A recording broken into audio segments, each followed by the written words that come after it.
Bismillah. Assalamualaikum warahmatullahi wabarakatuh.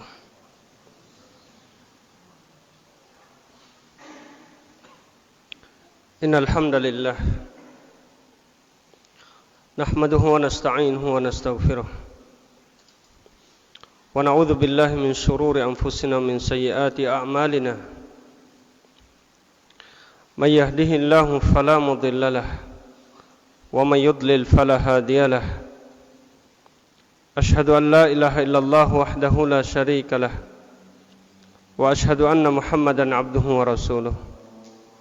Ya ayyuhalladzina amanu taqullaha haqqa tuqatih wa la tamutunna illa wa antum muslimun. Saudaraku yang dirahmati Allah Subhanahu wa taala, segala puja dan puji hanya milik Allah dan untuk Allah Subhanahu wa taala. Dialah yang senantiasa dan selalu memberikan kepada kita berbagai macam nikmat dan anugerah, sehingga pada malam hari ini, pada tanggal 7 Muharram 1442 Hijriah atau bertepatan dengan tanggal 25 Agustus 2020, Allah Ta'ala masih memberikan kepada kita kesempatan untuk bisa duduk dan hadir di salah satu majlis dari sekian banyak majlis ilmu yang ada. Ini berarti Allah Ta'ala masih menghendaki kepada kita, masih menghendaki kepada kita semuanya kebaikan yang begitu banyak. Karena di antara tanda Allah Ta'ala menghendaki kebaikan pada seorang hamba adalah diberikan pemahaman dalam urusan agama. Nabi sallallahu alaihi wasallam bersabda, "Man yuridillahu bihi khairan yufaqihu fid din." Barang siapa yang dikehendaki kebaikan oleh Allah, maka Allah akan pahamkan dia dalam urusan agama. Berarti memahami urusan agama merupakan kunci segala kebaikan. Mengenali tentang agama kita merupakan poros segala kebaikan. Oleh karena itu, bersyukurlah langkah yang Allah Ta'ala mudahkan baginya untuk menempuh jalan menuju surganya Allah Ta'ala. Ikhwati fillah rahimani rahimakumullah. Pada malam hari ini kita akan membahas sebuah hadis yang ada dalam Sahih Bukhari dan Sahih Muslim, yaitu tentang perjalanan Mu'adz bin Jabal ketika beliau berdakwah ke negeri Yaman. Dari Abdullah bin Abbas radhiyallahu ta'ala anhuma, beliau mengatakan, "Lamma ba'atha Rasulullah sallallahu alaihi wasallam Mu'adzan ila al-Yamani." Ketika Rasulullah sallallahu alaihi wasallam mengutus Mu'adz untuk pergi berdakwah ke negeri Yaman, beliau berkata kepada Mu'adz, "Innaka sata'ti qauman ahla kitabin." Wahai Mu'adz, sesungguhnya engkau akan mendatangi suatu kaum, yaitu kaum ini adalah ahlul kitab. Ketika Rasulullah sallallahu alaihi wasallam mengatakan bahwasanya kaum yang hendak engkau dakwahi ini adalah ahlul kitab, falyakun awwala ma tad'uuhum ilaihi syahadatu an la ilaha illallah. Maka hendaklah dakwah pertama yang hendak engkau sampaikan kepada ahlul kitab ini adalah persaksian bahwasanya tidak ada ilah yang berhak diibadahi dengan benar kecuali Allah Subhanahu wa taala, wa anna Muhammadan Rasulullah, dan Muhammad adalah utusan Allah Subhanahu wa taala. Fa inhum ata'u lak bidzalik, kalau mereka semua telah mentaatimu dalam urusan ini, yaitu mereka semua bersyahadat, mengucapkan la ilaha illallah Muhammad Rasulullah, maka perintahkanlah kepada mereka, kabarkanlah kepada mereka, sampaikanlah kepada mereka, annallaha qad farada alaihim khamsa salawatin fi kulli yaumin wa lailatin, bahwasanya Allah Subhanahu wa taala telah memfardukan kepada mereka semuanya salat 5 waktu sehari dan semalam. Fa inhum ata'u laka bidzalik, Bila mereka semua telah mentaatimu dalam urusan ini, artinya mereka semua sudah mendirikan salat yang 5 waktu. Fa akhbirhum anna Allah qad farada alaihim shadaqah. Maka kabarkanlah kepada mereka bahwasanya Allah Subhanahu wa taala telah mewajibkan atas mereka itu untuk sedekah. Jadi sedekah dalam hadis ini yaitu zakat, ya, zakat. Tu'khadhu min aghniyaihim faturaddu ala fuqaraihim. Yaitu harta yang diambil dari orang-orang kaya di antara mereka kemudian diserahkan atau diberikan kepada orang-orang fakir di kalangan mereka. Fa inhum ata'u laka bidzalik. Kalau semua ini sudah mereka lakukan semuanya, yaitu mengeluarkan zakat, fa iyyaka wa qara'ima amwalihim, maka hati-hatilah kamu dari harta mereka yang mulia. Wattaqi da'watal mazlum, dan hati-hatilah pula kamu dari dakwahnya orang-orang yang dizalimi. Dakwah yang dimaksud dalam hadis ini yaitu doa, ya, doa. Dan hati-hatilah kamu wahai Mu'adz dari doanya orang-orang yang terzalimi, itu doanya orang-orang yang dizalimi. Fa innahu laisa bainaha wa bainallahi hijab, karena sesungguhnya antara doa orang yang dizalimi dengan Allah Subhanahu wa taala tidak ada tirai, tidak ada pembatas. Ikhwati fillah rahimani rahimakumullah. Hadis ini merupakan hadis yang mencakup segala macam kebaikan. Perlu kita fahami bersama bahwasanya di antara kebiasaan para ulama kita, ketika mereka menjelaskan sebuah hadis, maka mereka mengeluarkan faedahnya. Untuk apa? Untuk dipahami daripada maksud hadis tersebut. Jadi sebuah hadis tidak hanya dibaca, tapi dipahami, ya, sebagaimana yang dilakukan oleh para ulama salaf. Ya. Di antara al-Imam misalnya Ibnu Hubairah, Abu Wazir, Al-Wazir Ibnu Hubairah, beliau memiliki sebuah kitab yang begitu agung yang bernama Al-Ifsah. Jadi kitab ini mengeluarkan seluruh faedah-faedah yang ada dalam Sahihul Bukhari, ya. Ini kitab yang sangat langka sekali, kitab yang sangat bagus sekali, di mana ketika beliau menyusun kitab ini, ketika beliau diangkat, diberikan jabatan berupa menteri, maka ketika beliau menjadi menteri, beliau menulis kitab tersebut, lalu diutus, dikirim, diundang seluruh para ulama dari seluruh penjuru negeri, ya. Dari seluruh penjuru negeri hanya untuk mempelajari kitab tersebut, yaitu fawaid yang dikeluarkan dari Sahihul Bukhari. Dan ulama-ulama sekarang juga demikian, ya. Di antaranya contoh, ya, kitab Al-Fawaid min Kitab Bulughul Maram, ya, faedah-faedah yang dikeluarkan dari kitab Bulughul Maram. Di antaranya juga adalah Tawdihul Ahkam oleh Syekh Abdullah Al-Bassam. Di situ beliau mengeluarkan faedah-faedah yang ada dalam hadis-hadis yang terdapat dalam kitab Bulughul Maram. Ini sangat penting sekali, ikhwati fillah rahimani rahimakumullah. Ketika seseorang membaca sebuah hadis, wajib atas dirinya untuk memahami kandungan daripada hadis tersebut. Karena begitu banyak hadis yang diucapkan oleh Nabi sallallahu alaihi wasallam yang tidak bisa kita pahami begitu saja, ya. Ada kalimat-kalimat gharibah, kalimat-kalimat yang asing yang tidak dipahami dengan bahasa yang biasa kita dengar, tapi ada sebagian orang yang bisa memahaminya. Makanya ditulislah kitab-kitab komus, ya, kitab-kitab untuk memahami gharibul hadis. Jadi isi hadis yang di situ ada semacam kalimat-kalimat yang asing. Ini semua adalah upaya para ulama untuk menjelaskan dan menyampaikan kandungan hadis. Masya Allah, luar biasa, ya. Begitu mulia usaha mereka. Maka di antaranya juga yaitu kitab ini, yaitu Syarah Umdatul Ahkam yang ditulis atau disyarah oleh Syekh Nasir bin Sa'ad Asy-Syafri hafizahullahu taala, salah seorang ulama yang ada di Saudi Arabia. Taib. Ada beberapa faedah penting yang hendak kita keluarkan dari hadis ini, ya. Yang pertama yaitu Mu'adz bin Jabal radhiyallahu taala an. Siapa Mu'adz bin Jabal?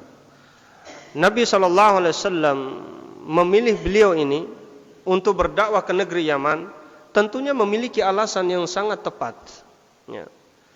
Karena beliau dikatakan oleh sahabat yang lain a'lamun nas bil halal wal haram, yaitu sahabat yang paling mengetahui tentang urusan yang halal maupun yang haram. Maka berarti untuk pergi berdakwah, untuk pergi mengajak kepada manusia itu tidak hanya bermodalkan semangat saja, Pak. Ya. Jadi yang pergi berdakwah kepada manusia itu adalah orang yang alim, ya.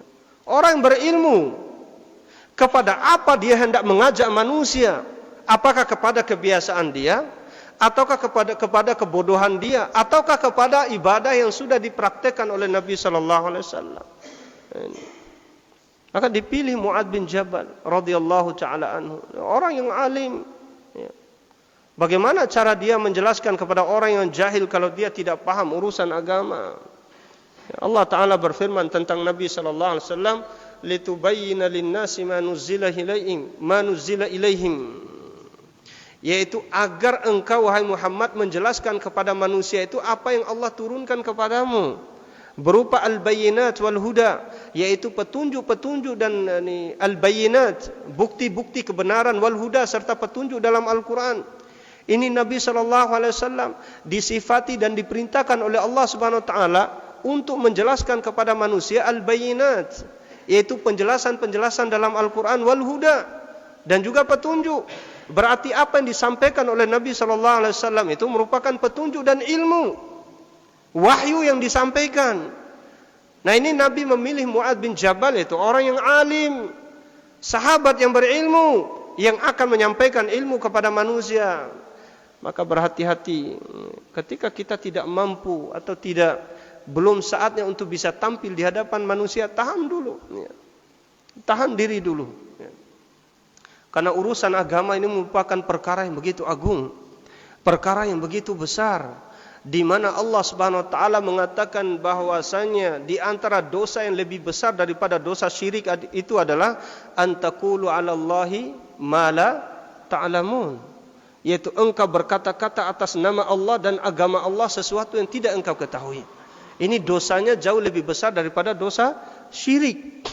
Kenapa demikian? Dosa syirik itu, Pak, manakala dia menjadikan Allah Subhanahu wa taala itu ada tandingan selain Allah yang kepadanya dia beribadah. Tapi ketika dia berbicara tentang agama Allah, berarti dia berbicara tentang syariat Allah Subhanahu wa taala. Ya.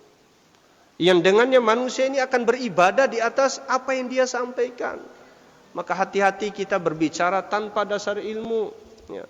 Berbicara urusan agama berdasarkan akal dan hawa nafsu kita. Berbicara tentang nama-nama dan sifat-sifat Allah Subhanahu wa taala berdasarkan akal dan hawa nafsu kita. Ini sesungguhnya jauh dari ilmu, ikhwati fillah rahimani rahimakumullah. Maka belajarlah kita dari Mu'adz bin Jabal radhiyallahu taala anhu. Kemudian yang kedua, ini merupakan semangatnya Nabi sallallahu alaihi wasallam untuk menyebarkan kebaikan ke seluruh alam, ya. Subhanallah. Setelah beliau didik ini sahabat-sahabatnya bertahun-tahun, ya. Setelah dipilih dan dilihat dari mereka ada yang bisa atau cocok untuk pergi berdakwah, maka diutus salah satu atau dipilih dari mereka itu sahabat-sahabat yang terbaik. Ini tujuannya apa? Untuk dikirimkan ke seluruh alam ini, agar agama Allah Subhanahu wa taala ini sampai kepada manusia. Dan ini tugas yang begitu berat, tidak sembarangan, ya. Jadi disuruh untuk mengisi kajian di sana, yang baru bisa belajar baca kitab disuruh isi kajian, menjawab pertanyaan umat. Apa yang akan dia jawab kalau dia tidak paham? Ini hati-hati ikhwati fillah rahimani rahimakumullah. Ya. Kemudian yang ketiga, di sini Nabi sallallahu alaihi wasallam menyebutkan tentang ahlul kitab. Ada apa dengan ahlul kitab? Ahlul kitab ini merupakan orang-orang yang berilmu, ya. Orang-orang yang berilmu, yaitu diberikan kepada mereka Alkitab, yaitu perjanjian lama dan perjanjian baru, kitab Taurat dan kitab Injil. Nah, tentunya mereka adalah orang yang alim. Maka tentunya untuk menyampaikan kebenaran kepada orang yang alim, harusnya orang yang alim juga. Oleh karena itu para ulama kita memberikan kaidah di antara cara berdebat. Mereka menyampaikan itu. Di antara cara berdebat itu, berdebatlah dengan orang yang alim, jangan berdebat dengan orang yang jahil. Kalau antum berdebat dengan orang yang alim, maka akan banyak faedah yang antum dapatkan dari kealimannya. Tapi kalau antum berdebat dengan orang yang jahil, maka justru kejahilan kita akan muncul nanti, akan muncul kejahilan kita. Ya. Watak-watak jahil dan yang lain sebagainya akan muncul. Gitu. Makanya Al-Imam Syafi'i rahimahullahu taala, ya, beliau memberikan sebuah nasihat. Ketika ada orang jahil yang hendak menjidal dirimu, maka katakanlah bahwasanya agamaku telah benar. Apa yang sudah datang dari agamaku pada diriku cukup bagiku, tidak perlu aku layani kejahilanmu. Ini. Kalau yang nampak di hadapan kita ini benar-benar orang jahil gitu. Tapi kalau tujuannya dia berdebat hanya untuk sekedar mendapatkan ilmu dari kita, tujuannya benar-benar untuk mendapatkan petunjuk dari kita atau ilmu dari kita, maka tidak apa-apa. Kita sampaikan kebenaran itu kepada mereka. Baik. Yang keempat, ini banyak sekali ini Pak ya. Yang keempat, pokok agama adalah kalimat syahadat, dan dari sinilah poros ajaran Islam. Ini pokok agama itu Pak. Usuluddin, asluddin. Pokok agama itu adalah syahadat la ilaha illallah Muhammad Rasulullah. Inilah yang harus disampaikan kepada umat terlebih dahulu. Bukan masalah furu'. Kalau kita sibuk menyampaikan masalah furu', kemudian kita melupakan masalah yang asas. Ada apa engkau hendak memperbaiki dinding-dinding, tapi engkau membangun dinding tersebut di atas pokok yang begitu rapuh. Ya. Bila engkau hendak membangun sebuah bangunan, maka bikinlah sebuah usul, pokok yang begitu kuat. Baru engkau membangun bangunan di atas pokok tersebut, di atas usul tersebut. Ya. Tidak akan mungkin Anda hendak memasang atap atau meninggikan tiang sementara engkau tidak memperhatikan pokoknya. Ya. Makanya sekarang ini banyak sekali orang-orang mendakwakan masalah hanya sekedar sekitar sedekah saja. Kalau berbicara sedekah, setiap kajian masalah sedekah terus. Tidak pernah disinggung masalah tauhid ini. Ini masalah yang begitu besar. Masalah asas, masalah pokok yang harus kita sampaikan kepada manusia. Allah Ta'ala berfirman kepada Nabi SAW, wa anzir ashiratakal aqrabin, dan berikanlah peringatan kepada keluargamu yang paling dekat. Peringatan kepada apa ikhwati fillah? Yaitu peringatan kepada manusia bahwasanya hanya Allah satu-satunya ilah yang berhak diibadahi dengan benar. Bahwasanya apa yang diibadahi selain Allah Subhanahu wa taala merupakan perkara yang batil. Perkara yang batil. Kemudian yang kelima, di dalam hadis ini juga disebutkan tentang besarnya pengaruh dari sebuah nasihat perpisahan. Ini nasihat perpisahan ini merupakan nasihat yang sangat bisa mampu menghujam ke dalam hati. Makanya ketika Nabi SAW hendak wafat, sebelum beliau wafat, sebagaimana disebutkan oleh sahabat Al-Irbad bin Sariyah radhiyallahu taala anhu, beliau mengatakan wa'azana Rasulullah sallallahu alaihi wasallam mau'izatan dzarifat minhal uyun wa wajilat minhal qulub. Suatu ketika kami itu diberikan nasihat dan wejangan oleh Nabi sallallahu alaihi wasallam. Jadi isi daripada wejangan ini membuat air mata kami bercucuran, membuat hati kami ini dipenuhi dengan rasa kesedihan. Ya. Kenapa demikian? Karena para sahabat itu sangat paham bahwasanya apa yang disampaikan oleh Nabi SAW ini merupakan tanda perpisahan beliau dengan para sahabatnya. Ya. Coba lihat lagi.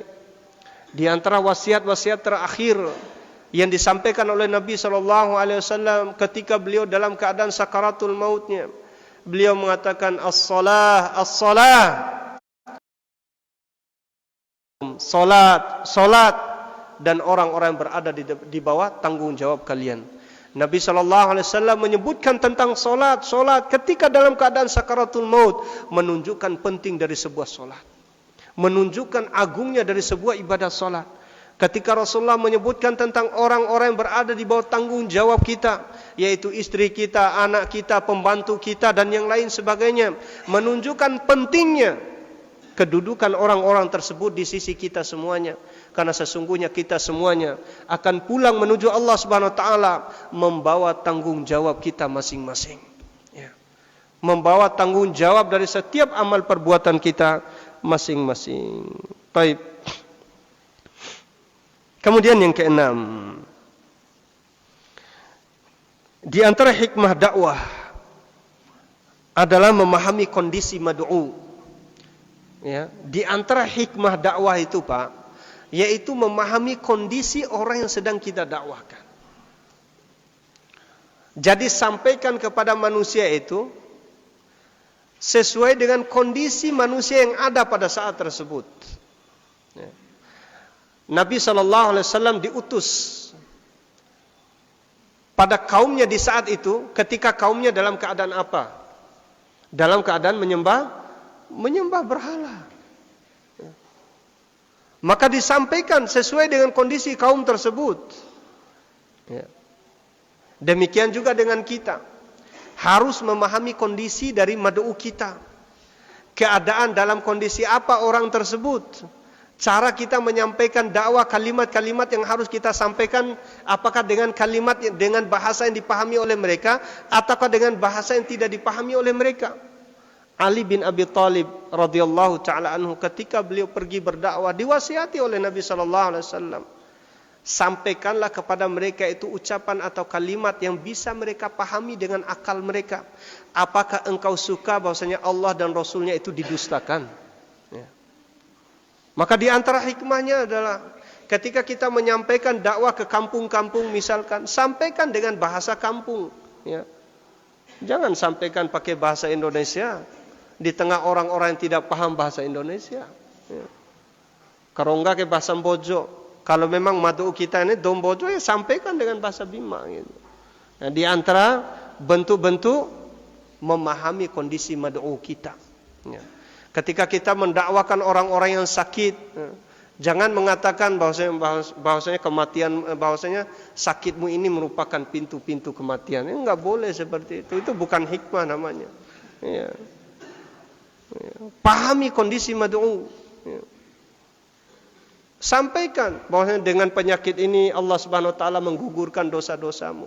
Dengan penyakitmu ini Allah akan angkat derajatmu. Gitu. Kemudian ketika kita hendak pergi berdakwah ke kampung-kampung misalnya, jangan engkau itu berpakaian yang begitu asing dari pakaian orang yang ada di kampung tersebut. Ya. Usahakan untuk bisa apa, Pak? Beradaptasi. Ya. Perlakukanlah orang tersebut sebagaimana kita itu diperlakukan dengan cara yang kita suka. Ini di antara hikmah dakwah, Pak. Di antara hikmah dakwah. Dan ini merupakan penjabaran yang sangat panjang sekali kaitan dengan trik-trik atau hikmah dakwah ini. Makanya Syekh Muhammad bin Shalih Al-Utsaimin rahimahullah taala di dalam kitab beliau Syarah Usul Ats-Tsalatsah, di antara metode dakwah, di antara perkara yang harus diperhatikan oleh orang yang berilmu ketika dia hendak berdakwah.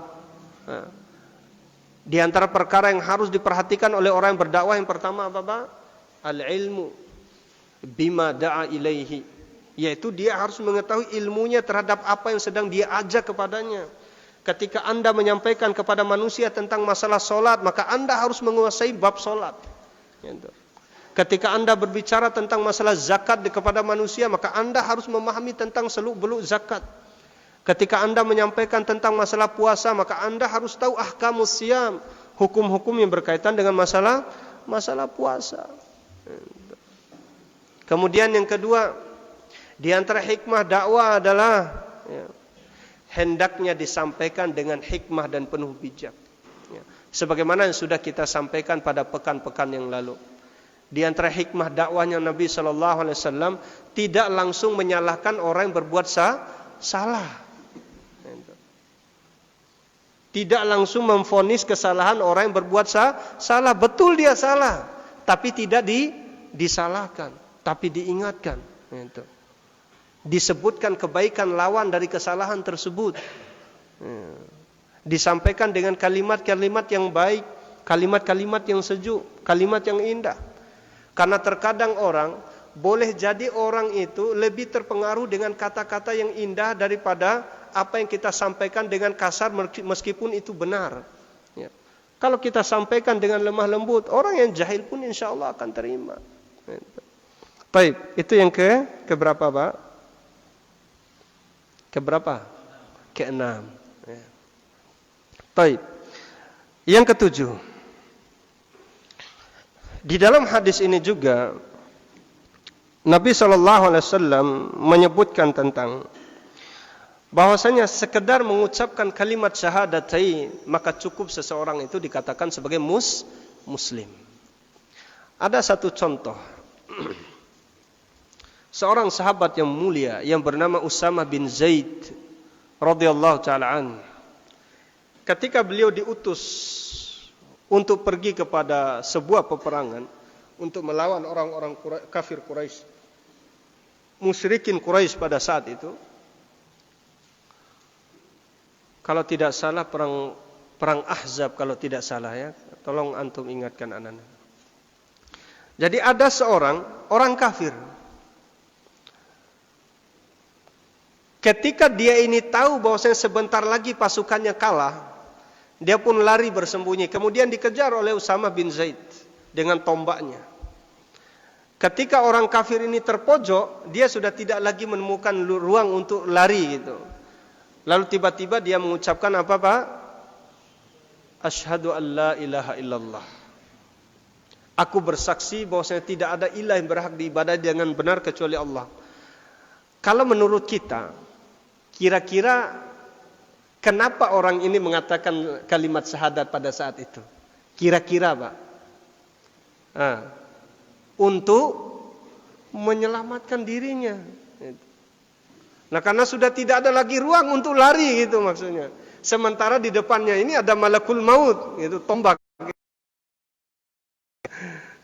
Akhirnya kalimat tersebut dia hendak menjaga dirinya. Lalu ketika orang ini mengucapkan kalimat syahadat ini, Usamah bin Zaid sepakat sebagaimana ucapan kita tadi, oh kamu hanya beralasan supaya selamat gitu. Hanya ditombak ini orang sampai mati. Ya. Subhanallah. Kemudian pulanglah Usamah bin Zaid ini. Diadukanlah perkara ini di hadapan Nabi SAW. Lalu Nabi SAW merah wajahnya, berubah wajahnya. Nabi mengatakan, "Kaifa tasna'u bila ilaha illallah yaumal qiyamah?" Apa yang akan kamu perbuat dengan kalimat la ilaha illallah ini hari kiamat, pada hari kiamat. Padahal tadi orang kafir, jelas-jelas dia kafir gitu.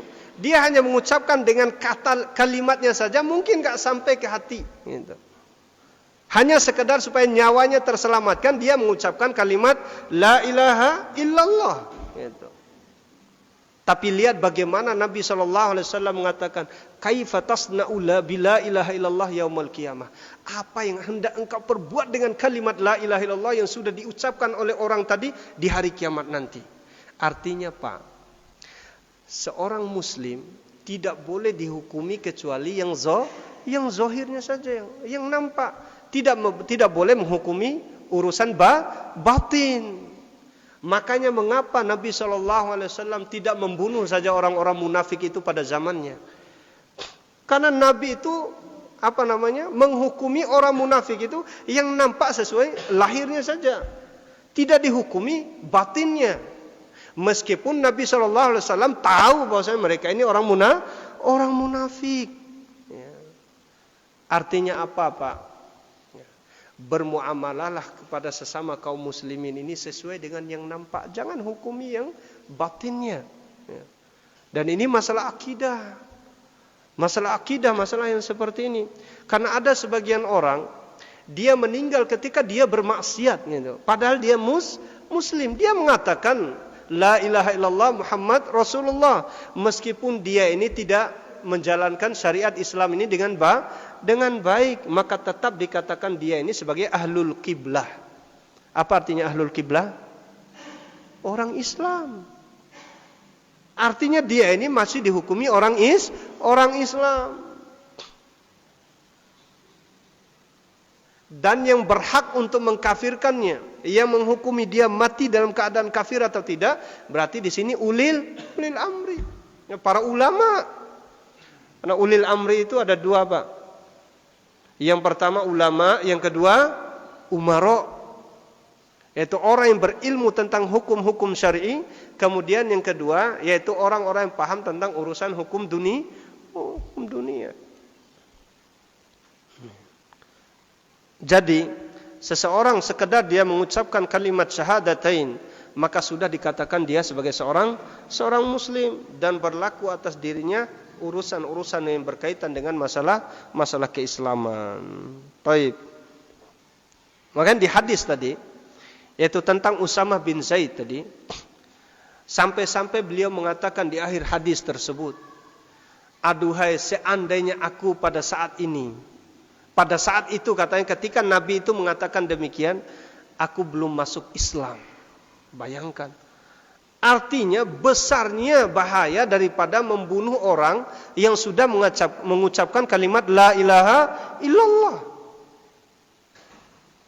Apalagi kalau seseorang itu menembak mati teroris yang mana hanya tuduhan saja.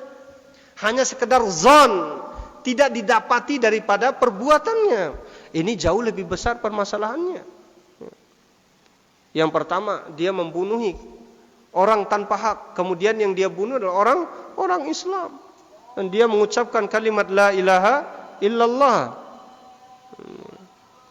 Karena perkara yang pertama kali yang akan diadili di antara hamba nanti di hari kiamat adalah fid dima, yaitu dalam urusan darah.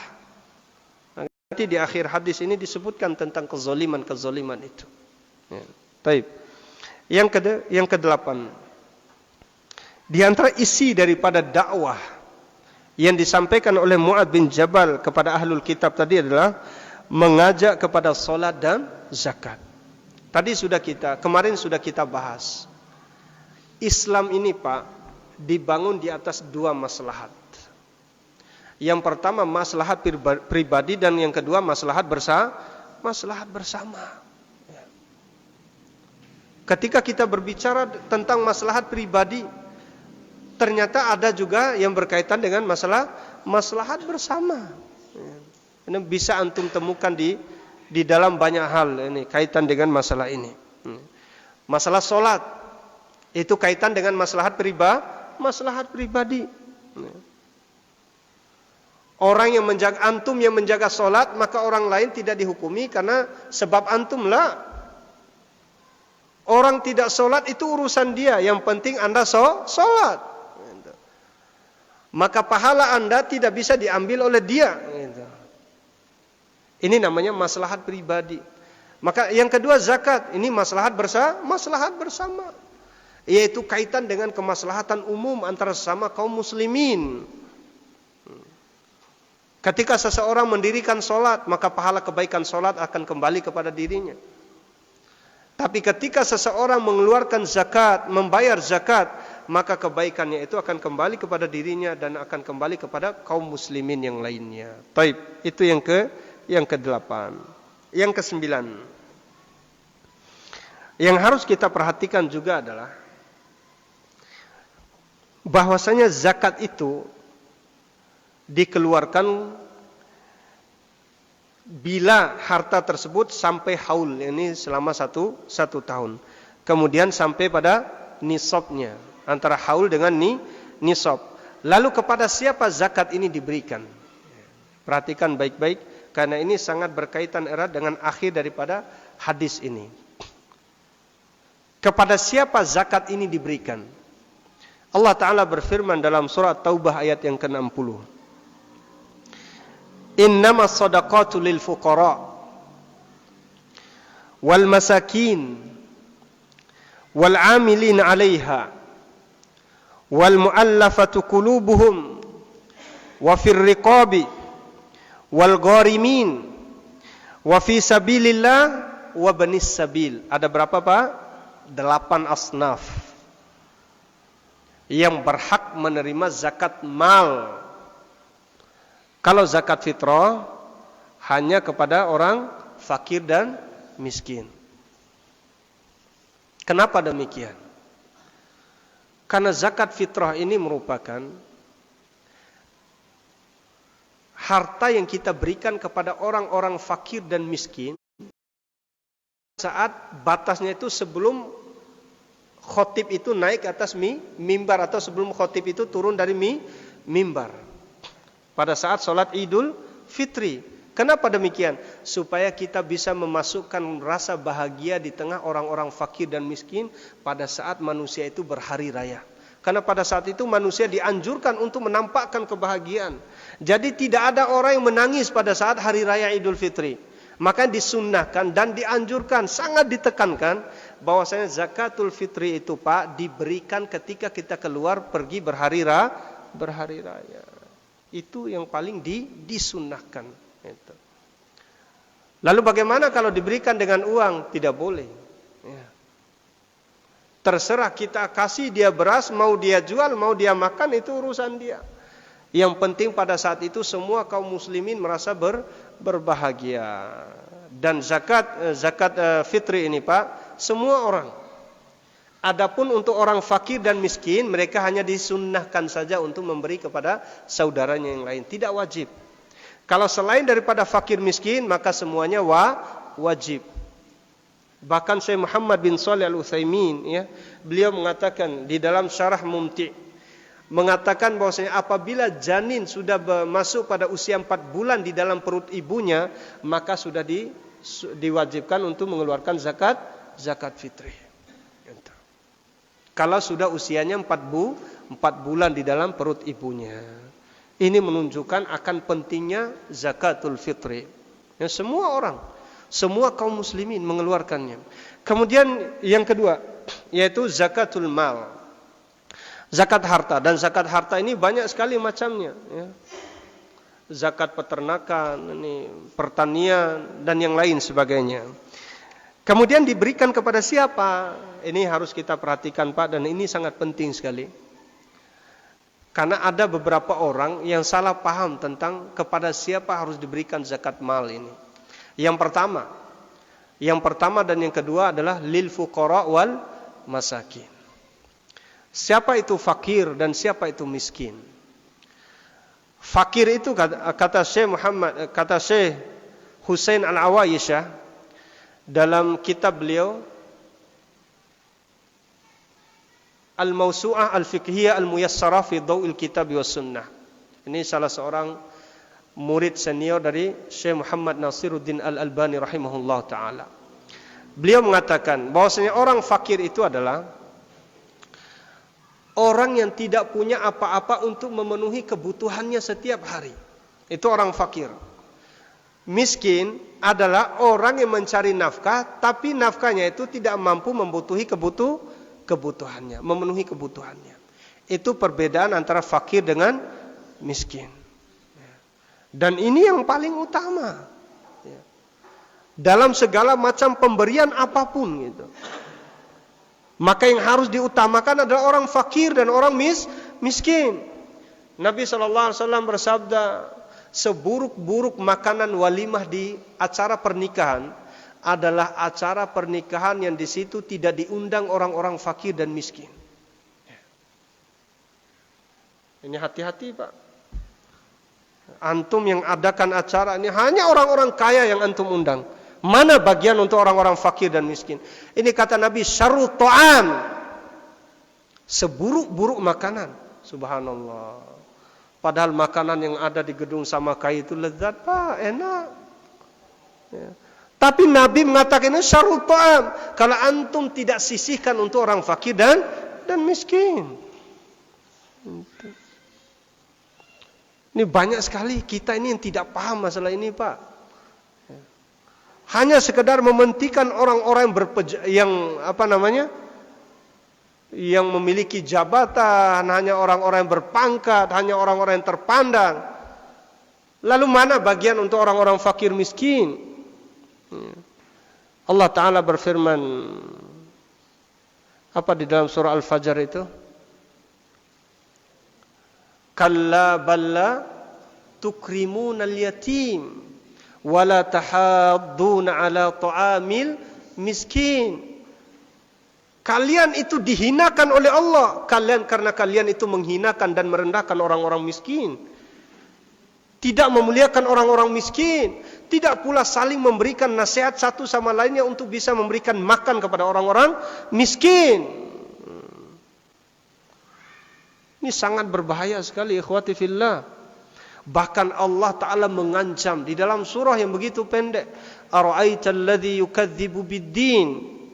Fadzalikal ladzi yad'ul yatim wa la yahuddu 'ala ta'amil miskin. Tahukah kalian itu? Siapa orang-orang yang mendustakan hari kemudian, yaitu hari dibalasnya amal-amal. Yaitu mereka yang menghardik anak yatim, tidak pula saling memberikan motivasi untuk memberikan makan kepada orang-orang yatim. Orang fakir dan miskin ini memiliki maqam, kedudukan yang tinggi di dalam Islam ini. Makanya di antara nasihat Allah kepada Nabi kita Muhammad sallallahu alaihi wasallam dalam satu surah, wadduha wal laili idza saja ma wadda'aka rabbuka wama qala walal akhiratu khairul laka minal ula wala sawfa yu'tika rabbuka fatarda alam yajidka yatiman fa'awa. Bukankah Allah mendapati dirimu dalam keadaan miskin lalu Allah Subhanahu wa taala memelihara dirimu? Maka di akhir ayat itu fa ammas sa'ila falatan har gimana? Fa ammal yatima fala taqhar wa ammas sa'ila fala tanhar. Adapun kepada orang-orang miskin jangan kamu bentak.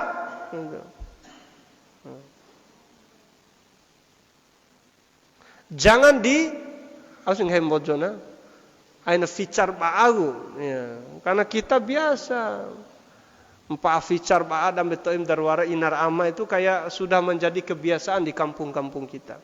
Seharusnya mereka itu yang diperhatikan. Ini firman Allah Ta'ala kepada Nabi kita Muhammad SAW, sehingga Nabi SAW sangat memuliakan orang-orang miskin. Bahkan dalam hadis Nabi mengatakan, ana wa kafilul yatim kahataini fil jannah. Saya bersama orang-orang yang memperhatikan urusan anak yatim seperti ini di surga, saking dekatnya. Maka mari kita perhatikan orang-orang fakir, orang-orang miskin, orang-orang yang tidak berpunya. Ini orang yang paling pertama mendapatkan jatah di dalam surah ini. Fariidatan minallah, kata Allah. Ini sebuah ketetapan dari Allah Ta'ala. Kemudian yang ketiga, di antara orang-orang yang mendapatkan bagian daripada zakat mal, yang ketiga adalah wal 'amilina 'alaiha. Orang-orang yang mengumpulkan zakat. Nah, ini lagi kita seringkali salah dalam memahaminya.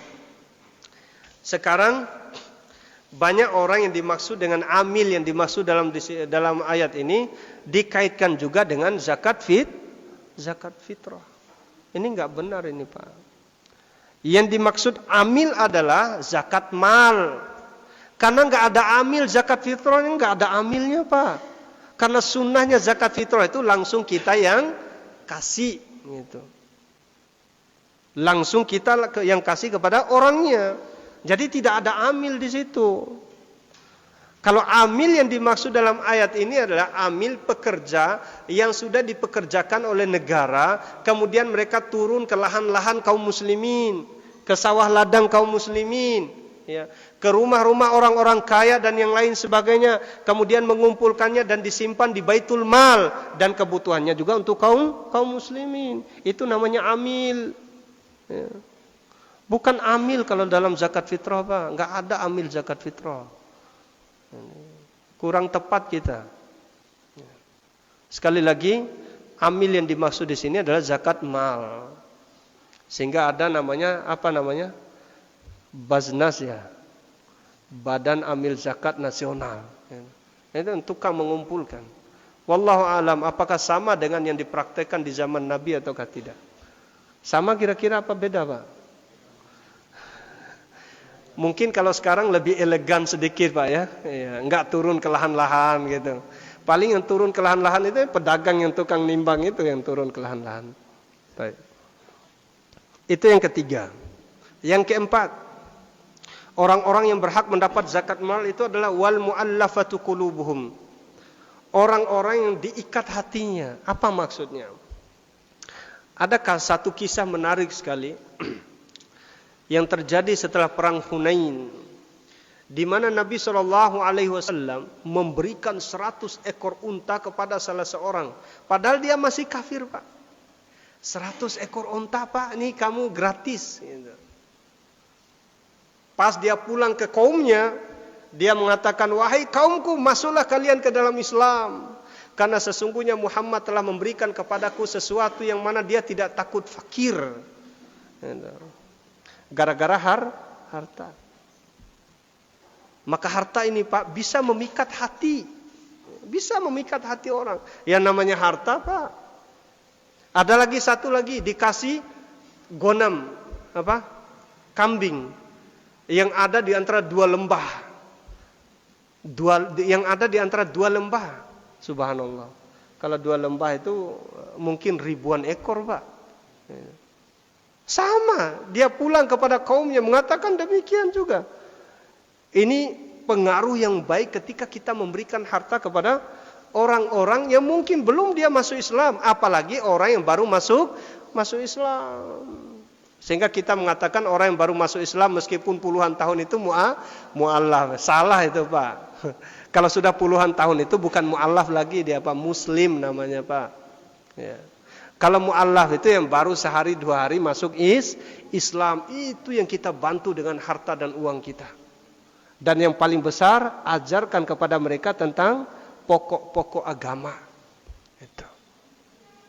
Kalau sekedar kita memberikan saja materi berupa harta, berupa kekayaan, kalau mereka tidak diiringi dengan ilmu sebagai modal mereka dalam beragama ini, maka mereka akan kembali murtad karena tidak punya usul, tidak punya pegangan. Makanya kalau kita lihat sebab murtadnya orang-orang setelah meninggalnya Rasulullah SAW, lihat. Sebabnya karena kekuatan agama di batinnya tidak kuat, maka mereka kembali murtad.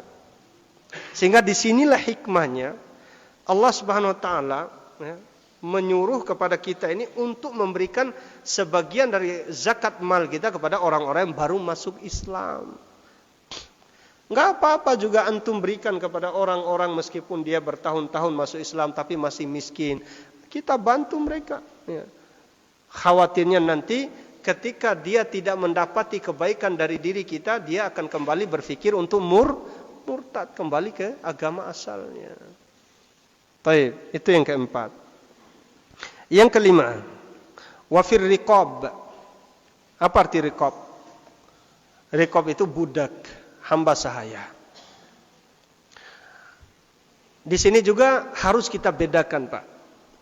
Budak atau hamba sahaya itu ada 2 macam.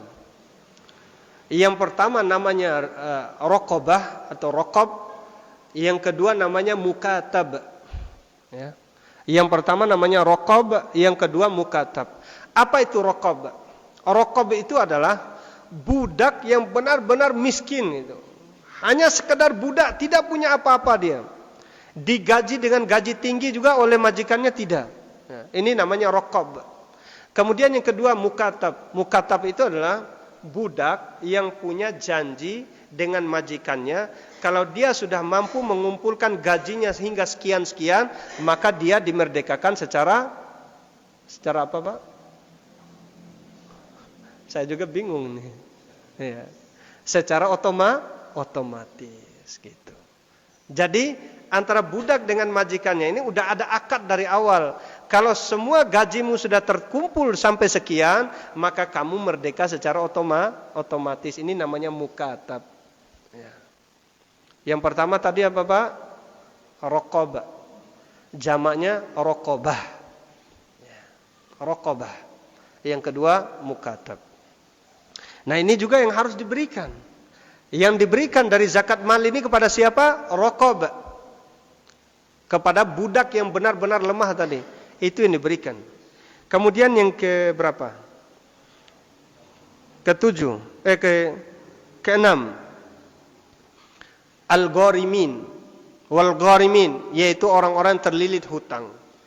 Dan orang-orang terlilit hutang ini kurang lebih ada 2 atau 3 macam. 3 bentuk orang itu terlilit hutang. Yang pertama, dia itu terlilit hutang, dia berusaha bekerja untuk membayar hutangnya tapi tidak sanggup dia menunaikannya. Maka orang ini harus diberi, dikasih bantuan supaya dia bisa terbebas dari hutangnya. Kemudian yang kedua, ada orang yang berhutang dalam urusan menanggung hutang orang lain. Ada enggak orang seperti ini, Pak? Ada.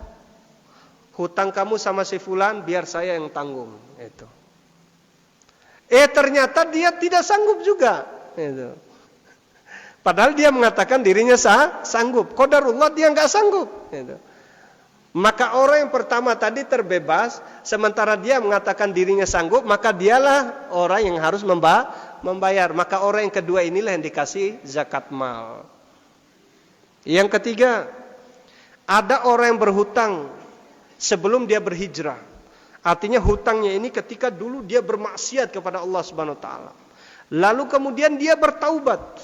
Dia bertaubat, tidak lagi kembali kepada kemaksiatannya. Maka orang seperti ini juga wajib dibantu dengan zakat mal, karena dia sudah bertaubat kepada Allah Subhanahu wa taala. Kira-kira kita ini di urutan yang keberapa, Pak? Yang banyak itu urutan 1 ya. Ya. Hutang tapi enggak sanggup dibayar-bayar. Ya. Yang ketujuh, orang-orang yang berhak mendapatkan zakat mal fi sabilillah. Nah, ini juga apa yang dimaksud dengan fi sabilillah? Fi sabilillah oleh Al-Imam Ibnu Katsir rahimahullah taala menukil perkataannya daripada Abdullah bin Abbas, dan ini dikuatkan oleh Syekh Muhammad Nasiruddin Al-Albani rahimahullah taala, bahwasanya fi sabilillah yang dimaksud di sini ada 3. Ya. Di dalam ayat ini. Yang pertama al-jihadu fi sabilillah. Orang yang pergi berjihad, yang melawan orang kafir. Yang kedua umroh. Yang ketiga haji. Itu fi sabilillah. Lalu bagaimana dengan orang yang membangun masjid? Ada ini misalnya sebuah yayasan hendak membangun masjid, ingin mengebor sumur dan yang lain sebagainya. Apakah itu tidak dimaksudkan dalam fi sabilillah? Masuk, tapi tidak dimaksudkan oleh ayat itu. Saya ulang, Pak ya. Semua bentuk tabarruat, yaitu bentuk kebaikan kita kepada sama kaum muslimin, berupa membangun masjid, ya, membangun panti asuhan dan yang lain sebagainya, itu masuknya dalam bab at-tabarruat, bukan babus shadaqat. Ini yang dimaksud di sini zakat, bukan bab zakat ya, tapi bab bentuk kebaikan kita kepada kaum muslimin, dan ini masuk pada bentuk amal jariyah, tidak dimaksudkan dalam kategori fi sabilillah, meskipun masuk dalam bab fi sabilillah. Berarti tidak boleh seseorang itu membayar zakat malnya untuk masjid dan yang lain sebagainya, enggak boleh. Ya. Apalagi diberikan untuk masjid.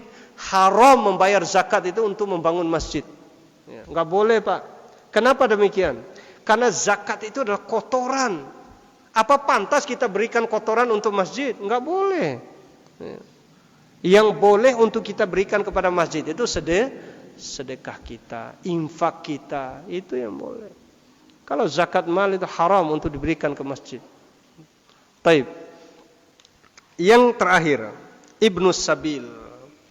Ibnu Sabil yang dimaksud dalam ayat ini adalah orang yang melakukan perjalanan yang jauh. Ya. Orang yang melakukan perjalanan yang jauh, tapi dia sudah kehabisan bekal di tengah jalan. Ada orang yang bertanya, apakah santri juga masuk, Ustaz? Tidak masuk di situ. Karena santri itu sudah ada yang kafil dia. Sudah ada penanggung penanggung jawab. Yang dimaksud dalam ayat ini adalah orang yang dari awalnya dia punya bekal untuk safar, kemudian dia di tengah jalan mungkin bekalnya dicuri orang, dibegal orang, dirampas orang, maka orang seperti ini wajib kita berikan dari zakat mal kita. Ini mungkin yang bisa ana sampaikan pada malam hari ini. Mudah-mudahan apa yang kita kaji ada manfaatnya. Aqulu qouli hadza wa astaghfirullah li wa lakum wa akhiru da'wana alhamdulillahirabbil alamin. Subhanakallahumma wa bihamdik asyhadu an la ilaha illa anta astaghfiruka wa atubu ilaik.